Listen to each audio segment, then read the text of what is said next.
जब भी gold prices थोड़े डिप होते हैं तो नेचुरली कंसर्न भी बढ़ता है। बट एक सिंपल क्वेश्चन है, क्या फॉलिंग प्राइस हमेशा नेगेटिव सिग्नल होता है या लॉन्ग टर्म सेवर्स के लिए इसमें एक हिडन एडवांटेज होता है? गोल्ड का प्राइस शॉर्ट टर्म में मल्टीपल ग्लोबल फैक्टर्स से इन्फ्लुएंस होता है, जैसे इंटरेस्ट रेट्स, यूएस डॉलर की स्ट्रेंथ, इन्फ्लेशन एक्सपेक्टेशंस और कभी कभी simple profit booking. For example, gold prices short term में ग्लोबल फैक्टर्स से मूव करते हैं। जब इंटरेस्ट रेट्स बढ़ते हैं तो लोग बॉन्ड्स जैसे ऑप्शन की तरफ शिफ्ट करते हैं, इसलिए गोल्ड की डिमांड थोड़ी कम हो सकती है।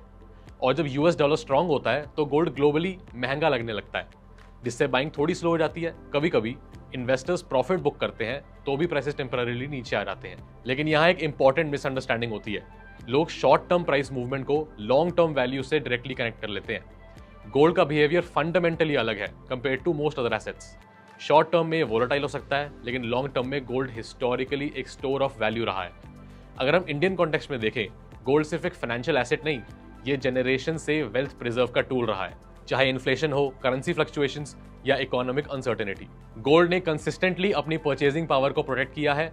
इसलिए फैमिलीज ट्रेडिशनली गोल्ड को एक बैकअप के फॉर्म में देखते हैं, not for quick returns but for long term stability. तो जब प्राइसेस डाउन होते हैं, इसका मतलब ये नहीं कि गोल्ड की वैल्यू खत्म हो रही है। ऑफन ये सिर्फ एक फेज होता है, ग्लोबल साइकिल्स का पार्ट है। और ये डिसिप्लिन सेवर्स के लिए एक्चुअली एक अपॉर्चुनिटी क्रिएट करता है बेटर एवरेज कॉस्ट पे गोल्ड एक्यूमुलेट करने की। इस कॉन्सेप्ट को सिंपल लैंग्वेज में समझते हैं। अगर आप रेगुलरली थोड़ा थोड़ा गोल्ड सेव करते हैं तो कभी हाई प्राइस पे बाय होगा, कभी लो पे। ओवर टाइम आपका एवरेज कॉस्ट स्मूथ हो जाता है। इससे आपको मार्केट की टाइमिंग की टेंशन नहीं लेनी पड़ती और आप कंसिस्टेंसी पे फोकस कर पाते हैं। और यही अप्रोच आज की यंग प्रोफेशनल्स के लिए रेलेवेंट है, जहां इनकम फिक्स्ड होती है, गोल्स लॉन्ग टर्म होते हैं और सेविंग डिसिप्लिन होनी चाहिए। इसी कॉन्टेक्स्ट में प्लेटफॉर्म जैसे पेटीएम गोल्ड एक प्रैक्टिकल वे प्रोवाइड करता है गोल्ड सेविंग को सिंपल एंड एक्सेसिबल बनाने का।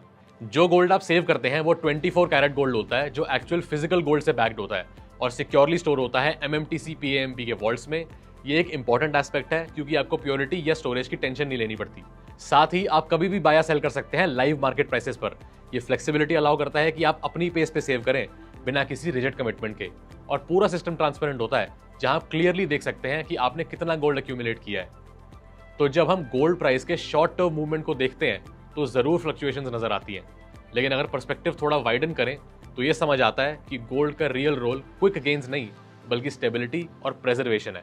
फॉलिंग प्राइसेस इस कॉन्टेक्स्ट में पैनिक का सिग्नल नहीं है, बल्कि डिसिप्लिन सेवर्स के लिए एक फेज है जहां कंसिस्टेंसी और भी ज्यादा मीनिंगफुल हो जाती है।